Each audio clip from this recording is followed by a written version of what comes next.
And this is like the easiest one ever to do. I'll do it. I don't care. I record. All right. Hey, everybody, and welcome to this week's episode of The Longbox, guys. With me, as always, are some of my very favorite people since I was a very little kid. Mike Manning, how you doing, and what are you drinking? I'm doing well, and I'm drinking the last of my Eagle Rare Bourbon because the movers, for some reason, don't want to move liquids. Screw them. Screw them. I'll become an alcoholic. I'm not wasting shit. I got a bottle of vodka to go through the next 3 days. Do it. Do it. Do it. Wow. Tommy, do you remember the time we were helping our friend Brock move, and he had a 20-gallon tank full of turpentine, but there was only like an inch left in the barrel. Oh, there was hardly anything in that. Like an inch of turpentine in a 20-gallon drum. He's like, no, we got to take that with us. What are you, crazy? Speaking of turpentine, Tommy, what are you drinking tonight, buddy? I'm actually drinking a new whiskey that I picked up this weekend from Berkshire Distilleries. It's a lovely bourbon whiskey from Berkshire Mountain Distillers.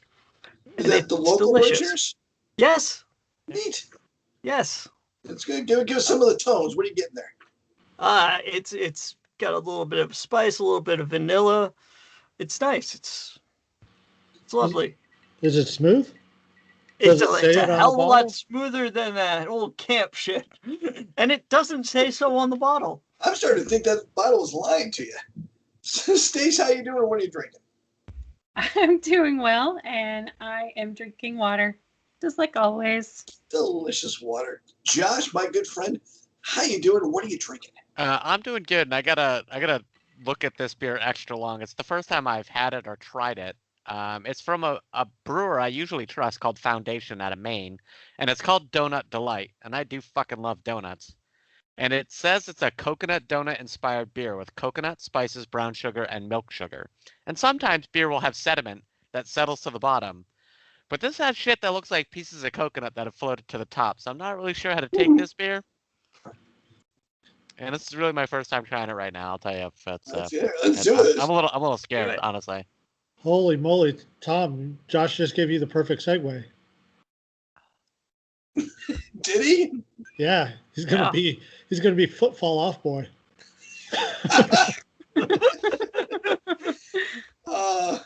That would be true, except Josh's sugars are well under control because he's lost a ton of weight and he's very healthy right now. Don't you feel like an idiot? Nope, I stand by it. Stand by my slur. Drink up, diabetic. Yeah, I skip meals for beer. Fuck off. I would buy that T-shirt. Josh, how'd that beer taste? Give me a 1 to 10. Give me a 3 to 18. I'm gonna go with like an 11. I do not like sediment. Oh, It's weird. Yeah, it's you shouldn't weird, but it's have not to bad. floss after you drink a beer. Yeah, I just don't like too much sediment. It wigs me out. I mean, there's no sediment. There's stuff floating in it though. There's tiny little guys floating in there. See that? It does not look delicious. You know, when you put your arm like that, it actually detaches a little bit from the screen. Yeah. And that's a perfect segue because today we're talking about Arm Fall Off Boy, or the detachable arm kid.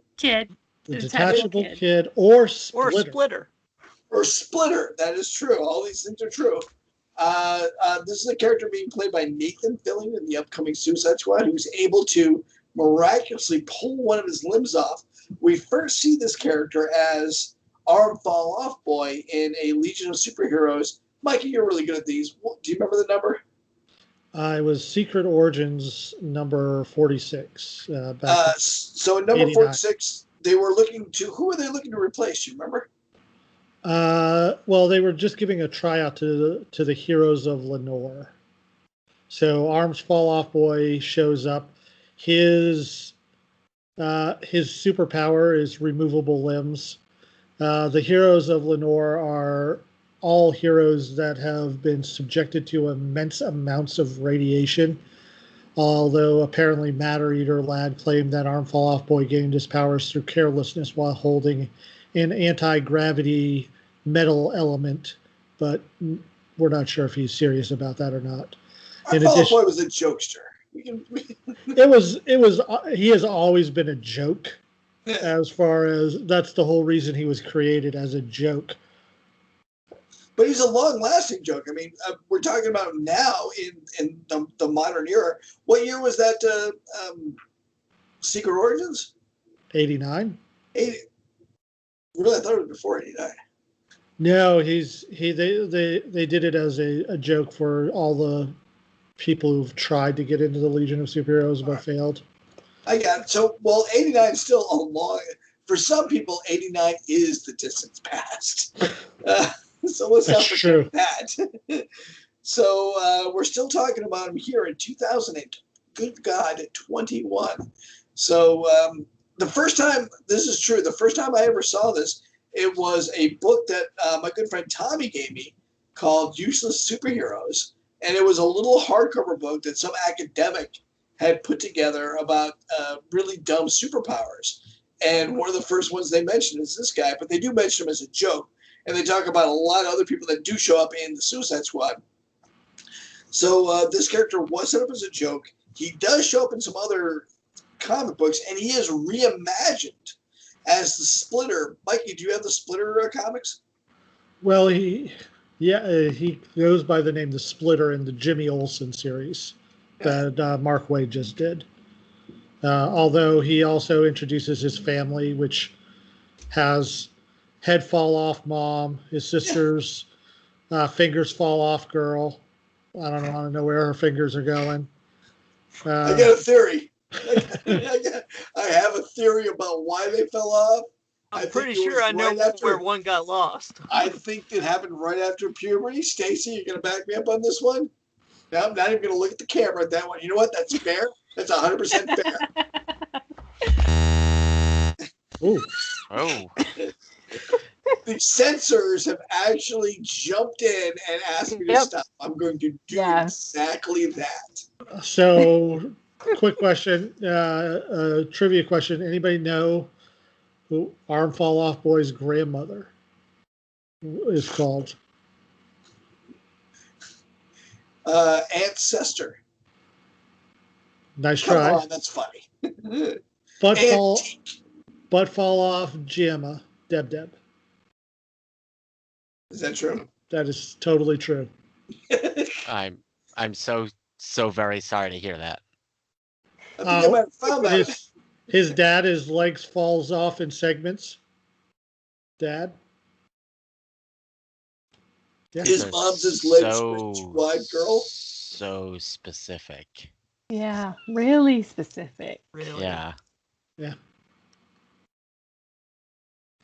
I have almost all of his appearances. What are you missing, sir? Good for you. I am missing his Secret Origins. That's probably. Is it expensive? Actually, no. You know what? It's not a Secret Origins. They have a Legion of Superheroes cartoon or comic book for kids, where he is featured in that entire comic. Like he's the main character of it, and that's the one I don't have. I do have the Secret Origins. Is that the Legion of Superheroes in the 31st century, number 16? It is. Tommy, are you packing that? Look at I'm not, but I read that for this show because that's my favorite one, my favorite appearance of this guy. You know, as long it as goes into his backstory, and it actually shows him being somewhat useful to the Legion of Superheroes. Go on, my friend. You're probably the only one who has a story. Let's hear it all. First time I've ever said that to Tommy, by the way. He goes to give his resume to the Legion of Superheroes because he wants to join them because he's so fond of the Phantom Girl, and Starkiller is there and gets a hold of Phantom Girl's ring, and Arms Fall Off Boy says, "I'll take care of this," and he rips his arm off, throws it at Starkiller. Starkiller catches it and's like, "This is weird." And then the arm starts moving. He's like, "Oh, hello." And then it punches him in the head and knocks him out. And that's how he defeats Starkiller. And reclaims the ring for Phantom Girl. Was he able to fly with the ring? No. So Phantom Girl lets him try on the ring, and then his arm flies off. That's fun. That is fun. I'll give him that. So my favorite appearance of Arms Fall Off Boy is in Jimmy Olsen, and the whole reason he's being interviewed along with his family is because he has filed a lawsuit against an amusement park because when he was on the roller coaster, he put his arms up and they fell off.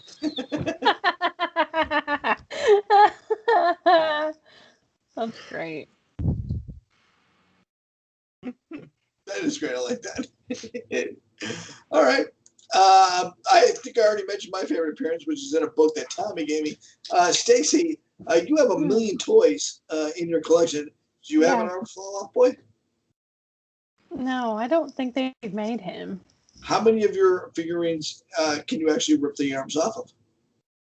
Oh, a lot of them. Let's watch. Go on.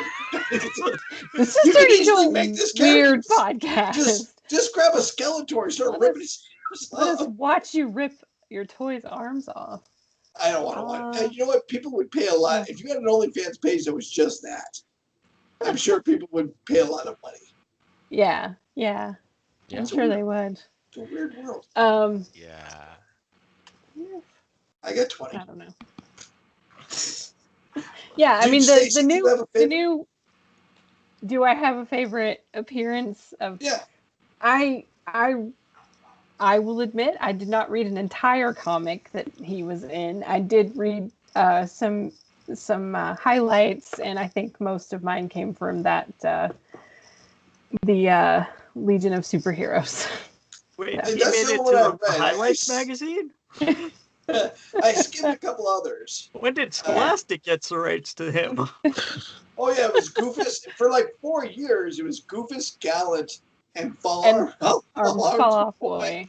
And that was terrific. Like Goofus always takes the time to help his mom with the groceries. Gallant also does that, and Arms Fall Off Boy is a useless piece of shit. It was a weird time. Arms Fall Off Boy just drops the eggs. Yeah, it was a weird time for Goofus, Gallant, and Arms Fall Off Boy. I just read a whole bunch of Fall Out Boy lyrics. Did I read the wrong thing? Damn it. Daisy, that is the number one funniest thing you've ever said on this podcast. Josh, you're not a huge DC guy, but you must have at least you found a good image. I did find a good image, and once I thought, you know what I'm gonna do? I'm gonna go through. I'll find the image. I'll sort of find out where it was from, and I'll dig a little deeper from there, and I'll pick in a story or two. And then I saw the image, and I said, "Nah, I'm done. Yeah, I'm good. Done. So Although what I'm I have hearing, to Josh, say- is that image is your favorite comic. no, Arms Fall Off Boy. it's not my favorite appearance. I'm going to project my brain into the future and say my favorite appearance is Nathan Fillion in the new Suicide Squad movie. I'm calling it now." Yeah. How many minutes in do you guys think he dies? I'm going 5. Oh, I think we started this already, didn't we? Yeah. We did for Weasel, yeah. Yeah, we did for Weasel. Oh, we did it for Weasel. You know, Yeah. the thing is, I think it's going to take them longer than 5 minutes to introduce him into the movie. So I'm going to say minute 24 because I think I had 26 for the Weasel. A minute 24? You mean No, a minute 26. No, minute. Minute 23 or 24. Oh, minute minute 24. 24th minute. Because Not because a minute, 26 is where I think I had the Weasel. So I think it's going to be Arms Fall Off Boy and then Weasel. I'm going to I go remember minute right 45. 45 minutes in. 45. No, Wow. 44. Gonna 44. stand corrected. So you think they're both going to die in the same minute? Same Mortar scene. attack. Mortar attack, Same baby. chain. Yeah, They both get crushed by a kaiju. that's right. I think I already said it's a mortar attack. Yeah. That's what the kaiju's name is. Mortar. Mortar. Yeah. Mortar. Mortar. Yeah. But It's actually a mortar board. Somebody graduated and they threw their cap and they both just get like Beheaded. it was a kaiju who graduated from Phoenix College threw up his giant mortarboard hat and poof. That's how you make a joke. Gestalt. Does anyone have anything else they want to say about this character? I really am looking forward to. I mean, Nathan Fillion's a fun character to pull in for this because no matter what he does, he's going to eat up the scenery. We're going to have a good time watching him just look at the camera and give a big smile and a thumbs up. He's going to have fun with it. And when this character first came to light, a lot of people said this was a Peter Gunn original character. And the internet was very quick to say, au contraire, mon frere. It was not. So there was some kind of fun stuff in the beginning of the Twitter war with Peter Gunn loyalists, and people saying, you're all crazy. There are a lot of Western fans out there? Because that's who Peter Gunn's from. You're talking James Gunn. I am talking James Gunn. Thank you. Tom loves to be corrected. Peter Gunn is from When Have Gun Will Travel. No, that was Paladin. Yeah, that was Paladin. But I read somewhere while I was doing my image search that the Suicide Squad arm fall off boy can control his limbs telekinetically. Yeah, you can make him do stuff. Yeah, which is more like Splitter. As can this character. Oh, there's no images of him like clearly that's sending how he his limbs out to Starfinger. Do things. Yeah, I don't. Starfinger? Starfinger? That's how he beat Starfinger. Because he threw his limb, Starfinger caught it, and then he punched him with the limb. No. So he had to throw the limb, though. That's not telekinesis. That's gravity. After he grabbed the arm, after he caught it. That's not telekinetic. That's him just controlling his limb. It's not his arm's not flying through the air on its own volition. Yeah. Oh, so you're saying it's more like a muscle kinesis? He can still control the muscle. He can still control his muscles and his arms from a distance, but it looks like in the James Gunn version, his limbs can fly on their own and fly around. Not just. Well, that's more useful. We can all agree with that, right? It's definitely more useful. Yeah. More cinematic, that's for sure. Oh, he might make it till minute 28. Yeah. It's better than being able to eat a baby. Yeah. What I hope is he dies in like minute 7, but one of his limbs saves the day at the end of the film. That would be awesome, Josh. This is the problem with us like doing it pulls the lever or whatever needs to be done. One final elbow drop. That's it. Gronk, pull the lever. Gronk is dead, but out of nowhere.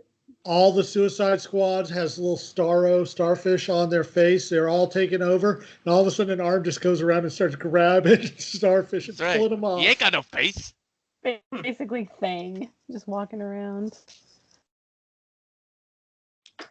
I like our movie so much better already. Which is a shame. Shame. Does anyone have any last words about all off boy? I'm excited to see it.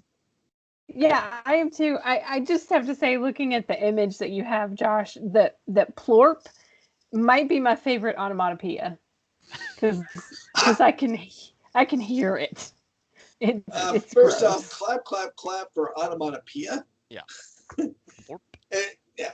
We talked about onomatopoeia. Do you know the villain onomatopoeia? Yeah.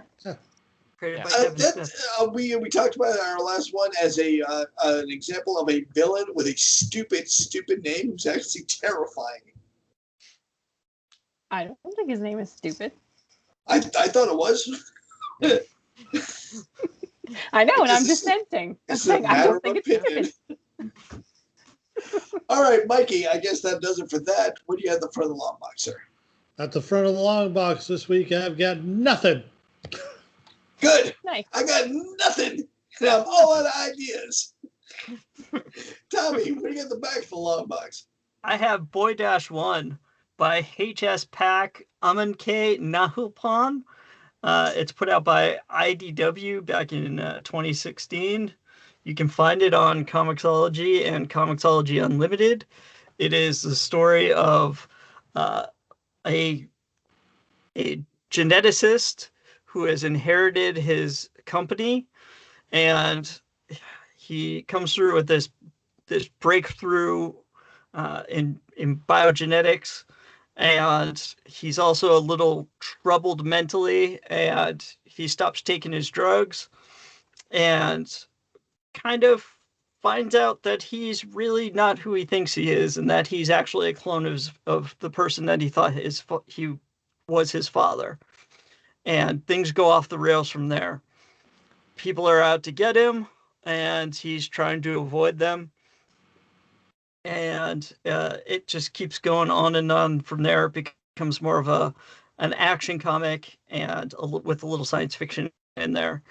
And it's really kind of interesting because LT, I'm sorry, I'm going to stop you just for a second so Tom doesn't type his address into YouTube. Damn it. Wait, what's this? What's this? Sorry, no doxing in our podcast. Go on, LT. So anyway, You just texted to me. so when the clone of him was created, he was enhanced so that he had a little bit better resistance to disease, and was kind of the next stage in evolution of the human race. And at the same time, his donor father, if you will, had also accidentally stumbled across this disease that was horrible and that this clone was immune to. And they locked away this disease and wanted to get rid of it, but the U.S. government wouldn't let them. So he fled the U.S. to continue his work elsewhere and ended up going to China. And in the story, this disease gets released in a third world nation and causes a pandemic around the world. And this boy one, this doctor geneticist, is pretty much the only chance for a cure because he's the only one that's immune to it. So it's kind of an interesting story, and like I said, it's about 120 pages. It's on Comixology. If you like action, you like science fiction, you might like checking it out. Cool. What is the comic book company?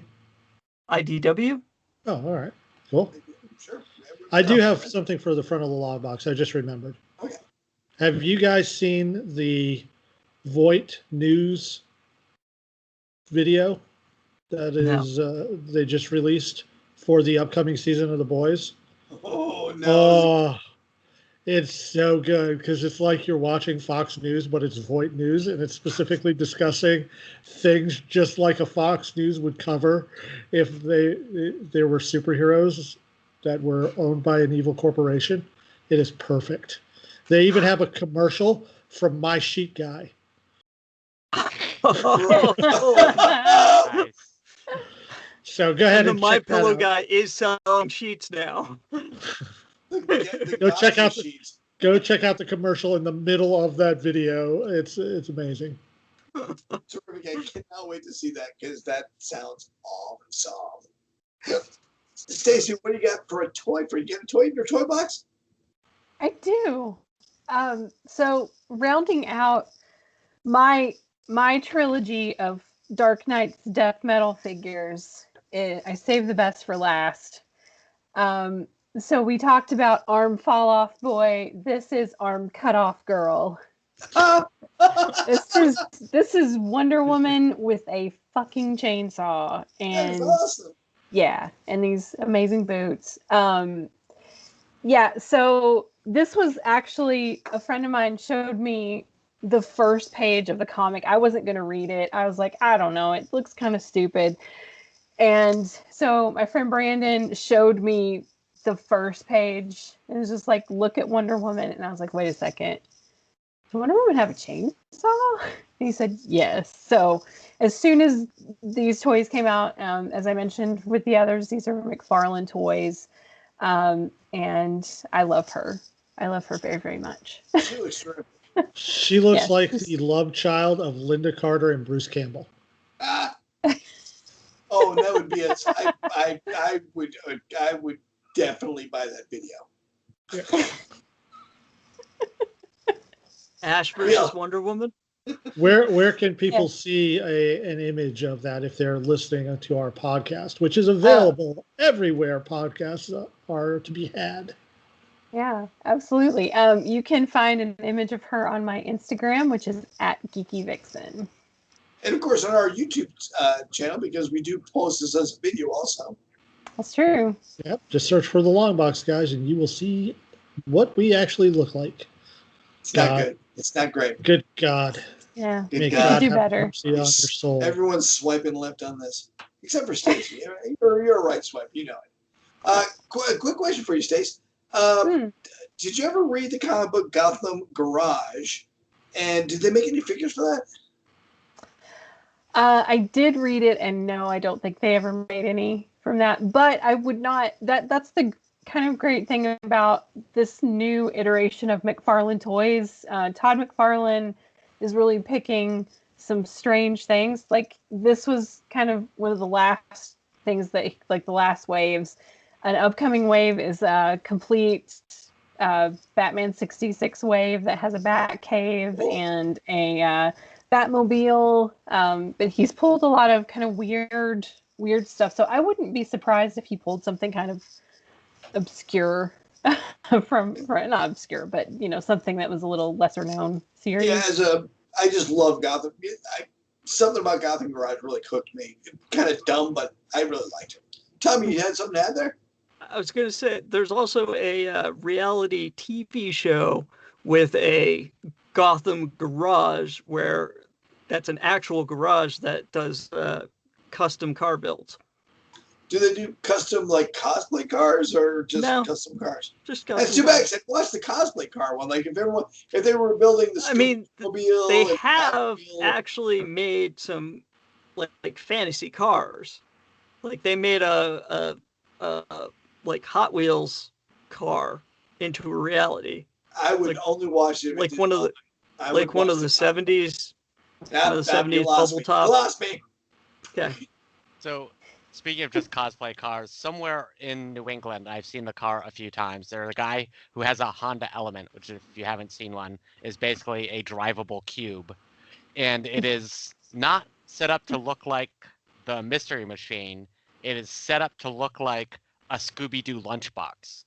And it has the lunchbox handle on the roof. I've seen that. I've seen it on the internet. I haven't seen it in person, but I've seen it on the internet. It's been around. I've seen it once or twice. So the guy's somewhere in New England, but it's pretty damn sweet. And when he really wants to trick it out, he puts a big round red thing in the back, so it looks like there's a thermos in it. Yeah.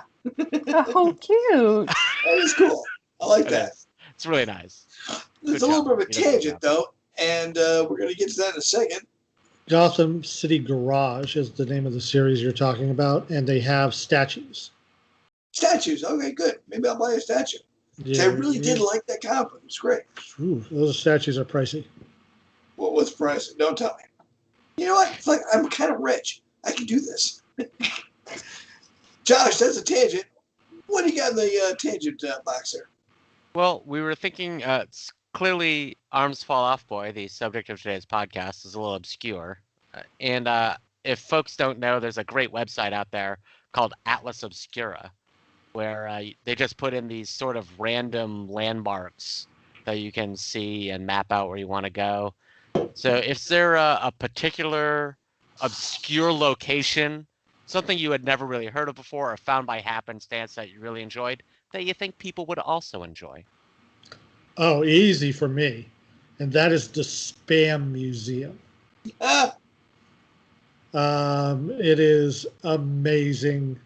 I was in Minneapolis for work. We were going down into nowhere, Minnesota.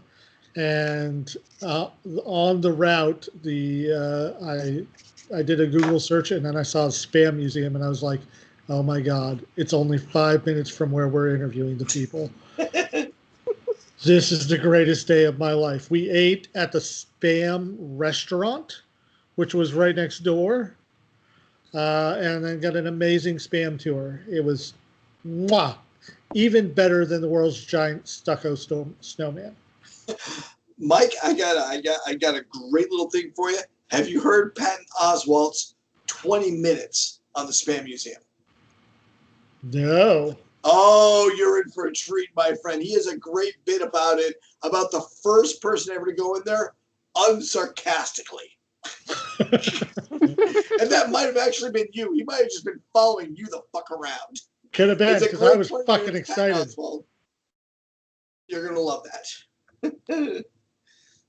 Stacey, how about you? I mean, I don't know that this counts as obscure, but if you ever find yourself in Pigeon Forge, Tennessee, or Gatlinburg, Tennessee, there's a lot of fun, touristy, dumb museums that are kind of cheesy.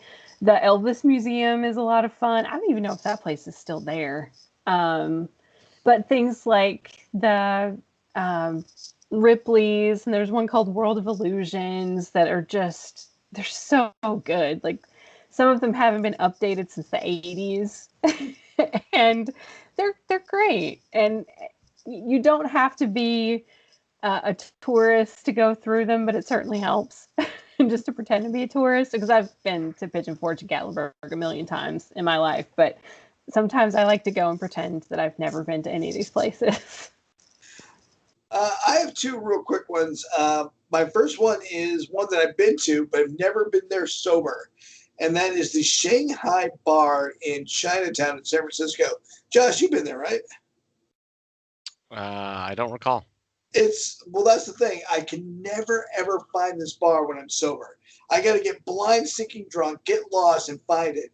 And if you go there, and if you're still sober enough and ask for the tour, they will take you to where there's a trap door. And the trap door leads down to a ladder. And this is where they would literally Shanghai people, which would, they drop drunk sailors down the chute, force them to sign papers saying that they're, willing to board a ship. And then they'd wake up 2 days out on a vessel that's already out to sea on a ship. And it's really cool because the trapdoor goes all the way to the basement. The basement is an old opium den, and they will show you where people would do opium. And then they will show you the tunnel that goes under Chinatown all the way to the bay. And it's super, super cool. And it's a lot of fun. Yeah, it really is neat. But I can never find it when I'm sober. I literally cannot find this bar, without being drunk. And I've been there like 5 times, and I have a recording of it once. And the other one I want is, there's very few inland lighthouses, but there is one on Lake Superior. And I haven't been to that one particular lighthouse. So there's one lighthouse I haven't been to that's an inland one, which is kind of cool because I love lighthouses. And the Shanghai Bar, that's my 2. I got another one I'm just going to throw out there. Me and my friend Lori, we were there for business in Amarillo, Texas, and we are driving out to interview another person, and out of nowhere, the fucking Cadillac Ranch. It is a bunch of Cadillacs sticking out of the ground vertically. No, that's Carhenge. No, that's different. Oh, is it different? I'm sorry. Yes, and all the Cadillacs, it's just a straight line, and they are all painted by a different artist. And I was driving, and I slammed on the brake. I didn't know what the fuck it was I was seeing, but I was sure as shit going to stop and find out. Yeah. Speaking of henges, has anybody been to Ponyhenge? Please don't. Is that a bunch of ponies? Is that a bunch of dead ponies buried face down in the river? That sounds awful. I don't like this. It's out in Lincoln, Mass. It's a bunch of little rocking horses that people just have left out. Yeah, this is like people just keep bringing more rocking horses. More rocking horses. Someone dumped a couple, and then someone else, as a joke, put 2 more. And then it just kind of blossomed. There's tons of them. They get rearranged every once in a while. It's on a private property, but people just bring rocking horses. It's out in Lake Lincoln. But anyway, I digress. I really enjoyed my short trip to the International Clown Hall of Fame with my good friend Mike. Oh, that was awesome. And I also enjoyed my trip to the Mutter Museum in Philadelphia. Oh, that was good too. The Mutter Museum. Yeah. The Mutter is cool. It's way smaller than you think it's going to be. Yeah. But it is pretty. It is a cool spot. It's, if those of you listening and have not been there, it's the Medical Oddities Museum in Philadelphia. Yeah, it's pretty cool. Has anyone been to the Ether Dome here in Boston? Is that just your couch? Is that just what your dentist calls it when you wake up and you're disoriented? I wish it was. So for those of you Is that what know, Lenny calls your new bed? One pair of pants enters, none leave. Ether Dome. No, so Boston was one of the very first cities ever to use ether in a hospital setting, and it became world famous, and it was a medical super breakthrough. And if you go into Boston Commons, there is a giant, and I mean giant, 4 plaque frieze. You guys know what a frieze is. Yeah. Statue frieze of the wonders of opium, including all opioids. And this statue is about 25 to 35 feet tall. And it's about how opioids are going to save Boston. And there's the Ether Dome about 2 blocks away. The statue itself is hilarious because it's a bunch of people just cranked out on opioids. They really have to take this thing down at some point. It's also known as the Meth Hall of Fame. Yeah, it's pretty bad. But it's in Boston. It's right in Boston Commons, and it's a huge statue. And at the time, it really was a medical breakthrough. I mean, it was one of the first time anyone had their arm sawed off, callback, without screaming in pain. So used in moderation, the opioids were actually a good thing. Sorry, modern era. And still are, if you can use them in moderation. Yeah. But unfortunately, we're not. Stacy, did you have anything? She did Yeah, I pictures said for mine. us, man. Are you Oh, listening? yeah. I said mine. Although I do have another one. I Really really want to visit the action figure museum that is, I think, Oklahoma. Ooh. But there's a. Although rare- I would argue that my own house could be an action figure museum, but this is an official charge It could be. admission. I mean, action it is a figure museum. rare reason to go to Oklahoma. I'll just say that. I Yeah. got one of my friends sent me a postcard from the Action Figure Museum. Oh, nice. Okay. Neat. Do you guys Other- remember Dylan? The, Sure. kid who Yeah. was on our podcast? Yeah. He's Yeah. the one who sent me Fan of the. Cyborg. Yeah. He's the one who sent it to me. Big fan.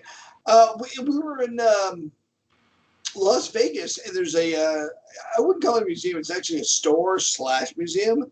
And boy, Stacey, every second I was in there, I was thinking about you because they had everything. They had all the old Ghostbusters.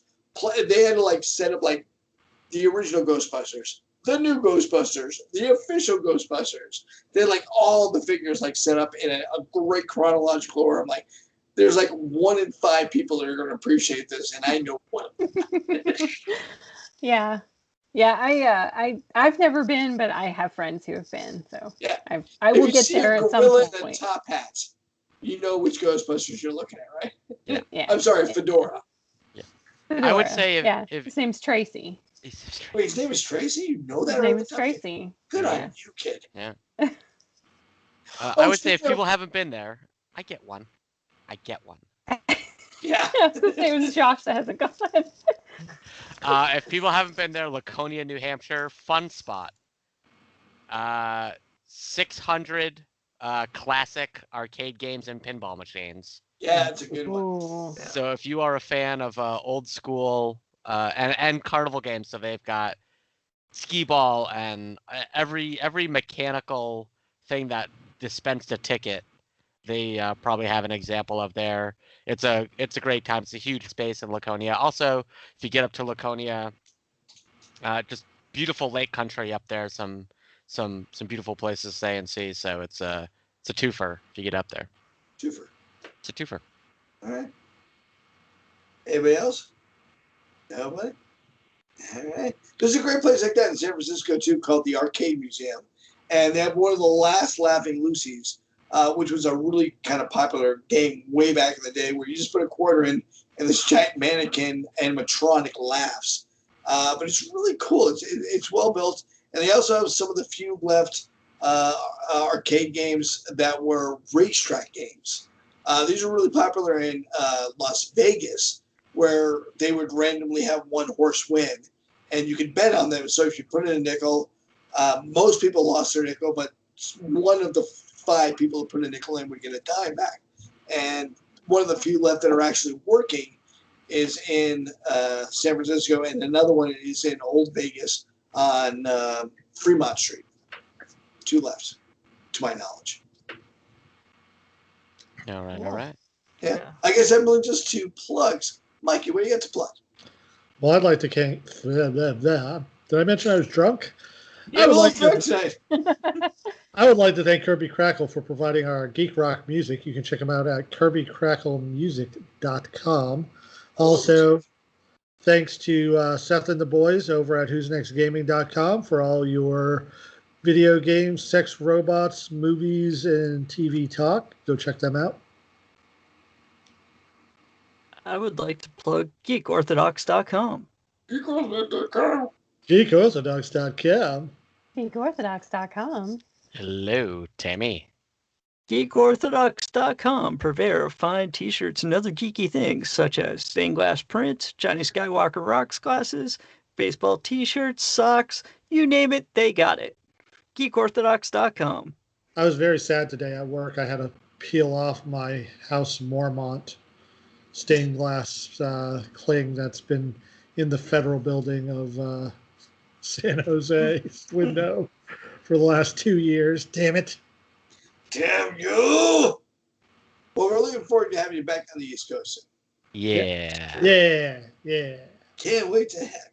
Stace, anything to plug? I mean, you have a million different podcasts to plug. Yeah, so I'll just plug the retronetwork.com, your one-stop source for all things nostalgia. Well, it wasn't an official podcast or anything, but Jason, one of the guys that runs the site, and I were having a very lengthy discussion on Instagram about Trapper Keepers, because I don't know if you know this, but they have re-released classic Trapper Keeper designs, and you can get them at Walmart. And I got one this weekend. I don't know why. I don't know what I'm going to do with it other than just I have a Trapper Keeper now. But yeah, that's the kind of stuff we talk about on the retronetwork.com. Perfect place to store your Dungeons and Dragons characters. Yeah, actually, that's a good idea. Yeah, I really want one now. This has been Trapper Keeper Talk by the Longbox guys. By the Longbox guys. Anybody else have anything to plug? Unfortunately, you're going to. I'll be next at Dragon Con, and I would just like to say a Trapper Keeper, like everything else, is a drum. Everything's a drum. Everything. I've watched it like 9 times since you showed that to me.